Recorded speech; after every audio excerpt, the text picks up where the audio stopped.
Assalamualaikum warahmatullahi wabarakatuh. Selamat siang, salam sejahtera bagi kita semua. Baik, ada di mahasiswa yang saya banggakan. Kali ini kita akan membahas tentang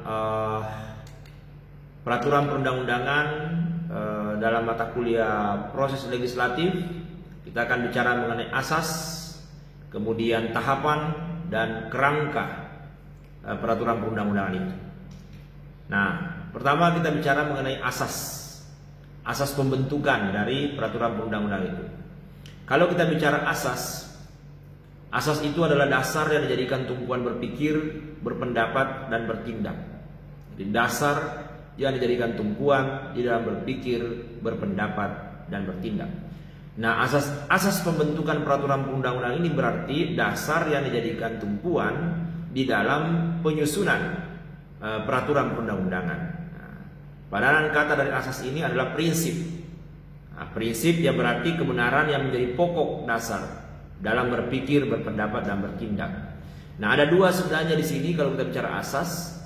Ada asas pembentukan peraturan perundang-undangan, ada asas materi muatan peraturan perundang-undangan. Jadi dua asas. Nah, kalau kita bicara asas pembentukan peraturan perundang-undangan, ada 7. Nanti kita bahas satu persatu. Mudah-mudahan waktu kita cukup ya. Yang pertama, kejelasan tujuan. Kejelasan tujuan. Yang kedua, asas kelembagaan atau pejabat pembentuk yang tepat.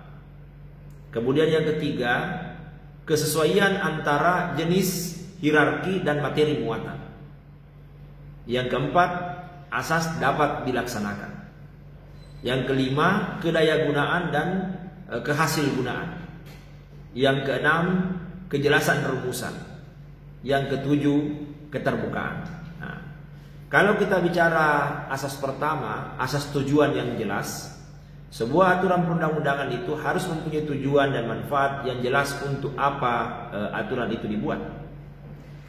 Kemudian yang kedua, asas organ atau lembaga yang tepat. Jadi aturan perundang-undangan itu harus dibuat oleh lembaga atau organ pembentuk peraturan perundang-undangan yang berwenang. Nah, peraturan perundang-undangan dapat dibatalkan atau batal demi hukum bila dibuat oleh lembaga atau organ yang tidak berwenang. Kemudian yang ketiga, asas kesesuaian antara jenis, hierarki, dan materi muatan. Harus benar-benar mempertimbangkan materi muatan yang tepat sesuai dengan jenis dan hierarki aturan perundang-undangan itu. Nah, seperti yang kita bahas di pertemuan sebelumnya bahwa ada hierarki yang bertingkat, yang berjenjang dari aturan perundang-undangan itu.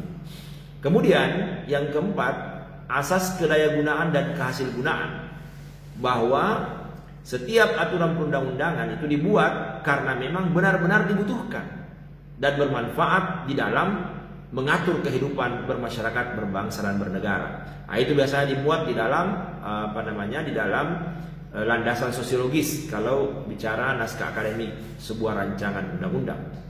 Kemudian kelima, asas dapat dilaksanakan.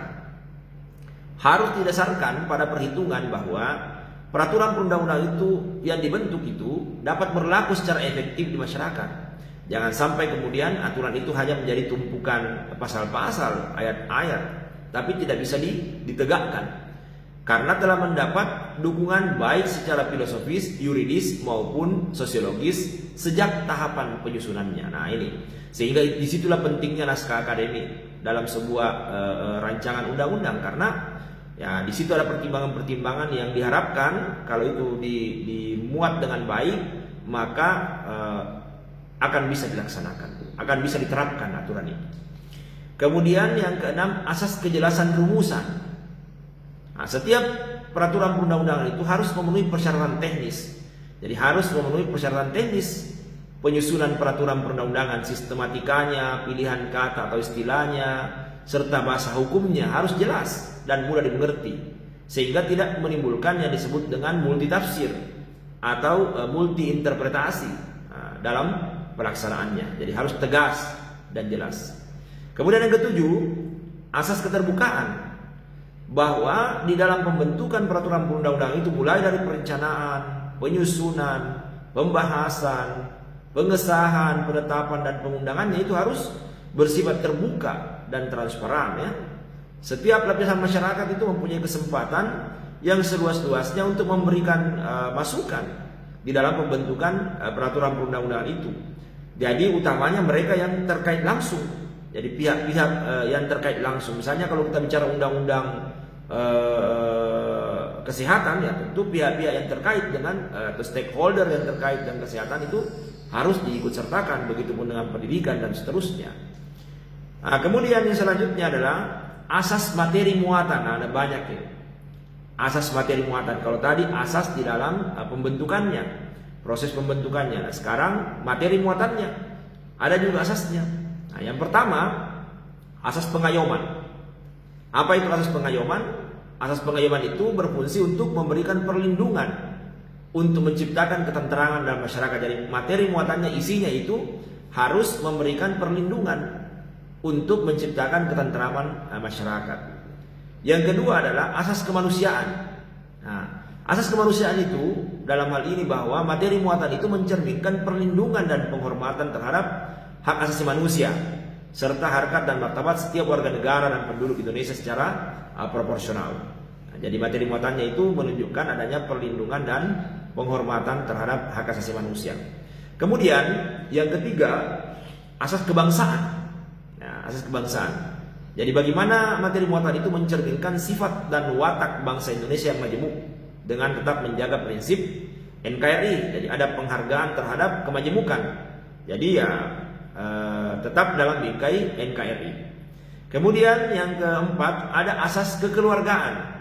Jadi materi muatan itu mencerminkan musyawarah untuk mencapai mufakat dalam setiap pengambilan keputusan. Jadi ya tidak boleh sepihak.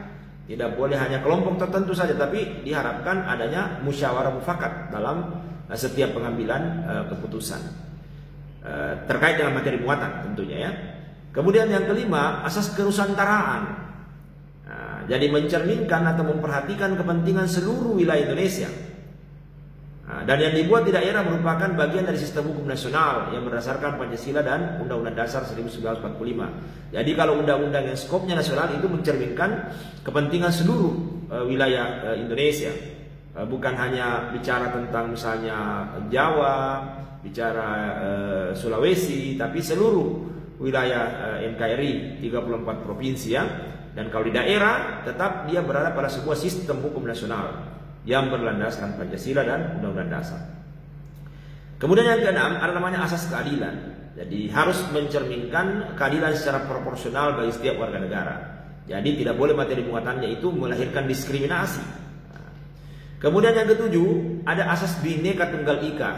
Jadi memperhatikan keberagaman penduduk, agama, suku dan golongan serta kondisi khusus budaya dalam hidup bermasyarakat, berbangsa dan bernegara. Jadi asas kebinekaan gitu, karena ya, Indonesia sangat plural.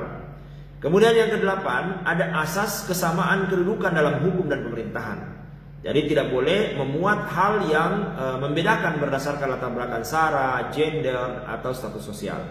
Jadi harus memperhatikan aspek equalnya dan justice-nya ya. Kemudian yang kesembilan, asas ketertiban dan kepastian hukum. Nah, harus dapat mewujudkan ketertiban dalam masyarakat melalui jaminan kepastian. Jadi hukum itu dalam hal ini aturan perundang-undangan itu kan diharapkan menjadi social control, diharapkan menjadi political instrument, diharapkan menjadi sesuatu yang bisa mewujudkan social order. Bukan justru aturan itu multitafsir lalu kemudian melahirkan perdebatan dan tafsiran yang berbeda-beda. Yang ke-10 ada asas keseimbangan, keserasian dan keselarasan. Nah, artinya apa? Materi muatan itu harus mencerminkan keseimbangan, keserasian dan keselarasan antara apa? Antara kepentingan individu, masyarakat serta bangsa dan negara. Jadi ya negeri ini kan negeri yang saya pikir negeri Pancasila, di mana hak-hak individu, hak-hak publik itu berjalan secara seimbang, serasi dan selaras. Nah, itulah asas-asas terkait dengan pembentukan aturan perundang-undangan. Nah, kalau kita bicara pembentukan peraturan perundang-undangan, tahapannya ya. Jadi definisinya memang kan pembentukan peraturan perundang-undangan. Nah, di mana definisi pembentukan itu adalah pembuatan peraturan perundang-undangan yang mencakup tahapan. Jadi ada 5 tahapan. Ada tahapan perencanaan, makanya ada namanya prolegnas ya, program legislasi nasional. Kemudian ada penyusunan, ada pembahasan, ada pengesahan, penetapan, dan ada pengundangan. Nah, kalau kita bicara perencanaan, nah ini kan ada disebut dengan prolegnas ya. Kalau dulu ada namanya prolegda, tapi sekarang kan tidak ada prolegda dari. Yang ada adalah perencanaan pembentukan peraturan daerah. Jadi bukan lagi balegda, tapi badan pembentukan perda. Nah, kalau bicara perencanaan ini ada kaitannya dengan prolegnas. Jadi program legislasi nasional. Nah, penyusunan daftar rancangan undang-undang itu sebenarnya didasarkan pada banyak pertimbangan. Pertama, bisa karena perintah undang-undang dasar, bisa karena perintah ketetapan MPR, bisa karena perintah undang-undang yang lainnya, bisa dalam konteks sistem perencanaan pembangunan nasional, bisa terkait dengan RPJMD ya, rencana pembangunan jangka panjang nasional, bisa terkait dengan rencana pembangunan jangka menengah, bisa terkait dengan rencana kerja pemerintah dan rencana strategis DPR ya, bisa juga karena aspirasi dan kebutuhan hukum masyarakat. Jadi ya tentu ada banyak pertimbangan di dalam penyusunan prolegnas itu. Kemudian ya prolegnas itu sendiri adalah instrumen perencanaan program pembentukan undang-undang yang disusun secara terencana, terpadu, dan sistematis.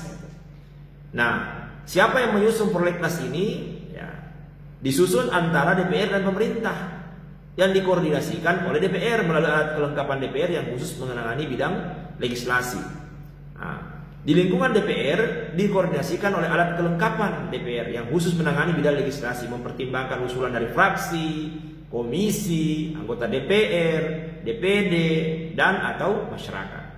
Sementara kalau penyusunan prolegnas di lingkungan pemerintah tentu dikoordinasikan oleh menteri yang menyelenggarakan urusan pemerintahan di bidang hukum ya, seperti Kementerian Hukum dan HAM.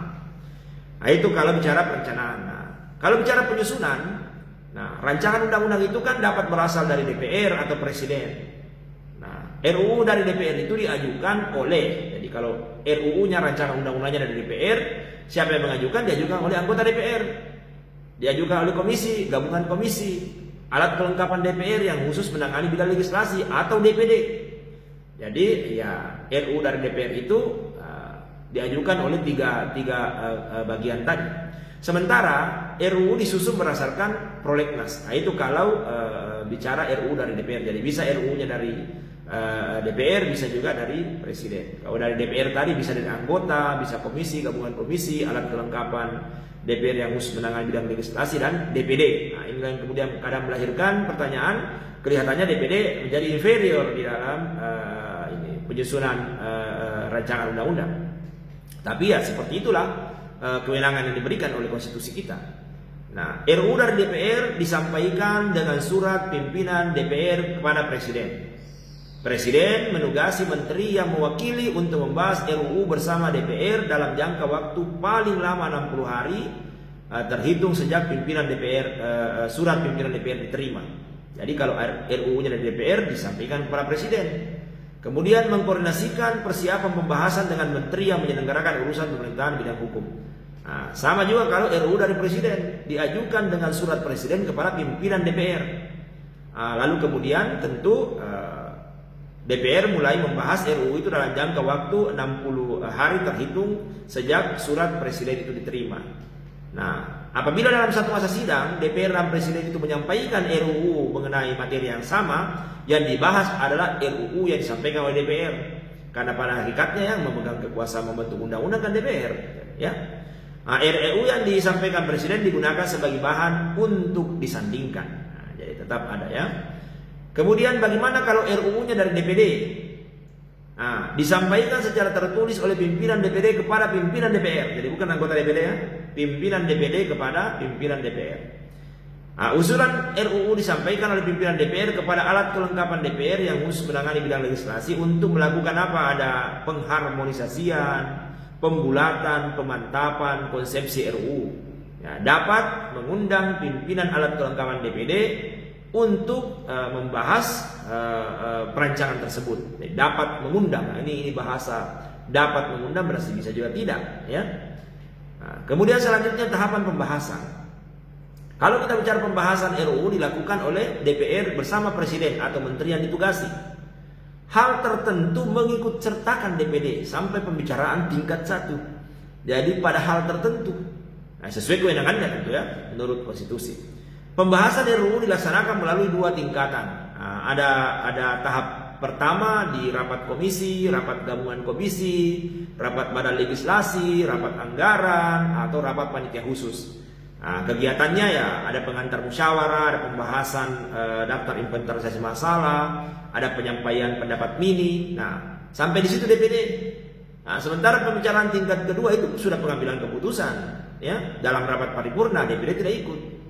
Ya, kegiatannya penyampaian laporan yang berisi proses pendapat mini fraksi, pendapat mini DPD dan hasil pembicaraan tingkat 1. Yang kedua adalah pernyataan persetujuan atau penolakan dari tiap-tiap fraksi dan anggota secara lisan yang diminta oleh pimpinan rapat paripurna. Kemudian yang ketiga, penyampaian pendapat akhir Presiden yang dilakukan oleh menteri yang ditugasi. Nah, kalau sudah disepakati di situ, pengesahan undang-undang. Tahapannya pengesahan itu RUU yang telah disetujui bersama DPR oleh Presiden dan DPR, maksudnya disampaikan oleh pimpinan DPR kepada Presiden untuk disahkan. Ini kalau bicara pengesahan. Paling lambat 7 hari terhitung sejak persetujuan bersama. Nah, ini yang agak perlu dicermati ya. Disahkan oleh Presiden dengan membubuhkan tanda tangan paling lambat 30 hari terhitung sejak RUU tersebut disetujui bersama. Bila tidak ditandatangani, RUU tetap sah menjadi undang-undang dan wajib diundangkan. Ya. Cuma tentu ya berbeda ya. Kalau bicara yang sudah ditandatangani dengan yang tidak ditandatangani, di mana bedanya nanti kemudian kita diskusikan. Kemudian pengundangan undang-undang, agar setiap orang mengetahui peraturan perundang-undangan itu harus diundangkan dengan menempatkannya dalam lembaran negara. Nah, ditempatkan dalam lembaran negara, yang mana itu undang-undang, Perpu, peraturan pemerintah, peraturan Presiden.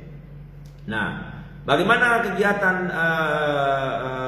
DPR kita di periode yang lalu bisa dibandingkan. Nanti didiskusikan berapa jumlah RUU dalam prolegnas, berapa RUU yang menjadi undang-undang, ya, berapa jumlah RUU yang berasal dari pemerintah, berapa yang berasal dari DPD, dari DPR. Nah, itu bisa diidentifikasi lalu kemudian dianalisa ya. Nah, kemudian kerangkanya. Jadi kerangka dari aturan perundang-undangan itu ada 4 kerangka utama sebenarnya. Pertama ada judul, kemudian ada pembukaan, lalu ada batang tubuh, lalu ada penutup. Nah, penjelasan dan lampiran itu jika diperlukan bisa ada, ya. Jadi di pembukaan itu ada frasa dengan rahmat Tuhan Yang Maha Esa, itu kelihatannya wajib ya, karena negara ini negara Pancasila, negara ketuhanan Yang Maha Esa di sila pertamanya, ya. Yang kedua, jabatan pembentuk peraturan perundang-undangan, apa konsiderannya yang diatur ya. Kemudian dasar hukumnya, kemudian diktumnya, itu di pembukaan. Nah, kemudian ada kata menimbang, biasanya situ menimbang dan seterusnya ya. Lalu kemudian memutuskan. Nah, di batang tubuh ada ketentuan umum, ada materi pokok yang diatur, ada ketentuan pidana dan ketentuan peralihan kalau diperlukan. Lalu ada ketentuan penutup. Nah, silakan nanti dilihat baik-baik dari contoh aturan perundang-undangan yang Anda lihat ya. Oke, jadi saya pikir itu untuk pertemuan kali ini. Terima kasih adik-adik, silakan diperdalam dan tugas-tugasnya bisa dibuat di sistem kelola pembelajaran kita. Baik, terima kasih. Assalamualaikum warahmatullahi wabarakatuh.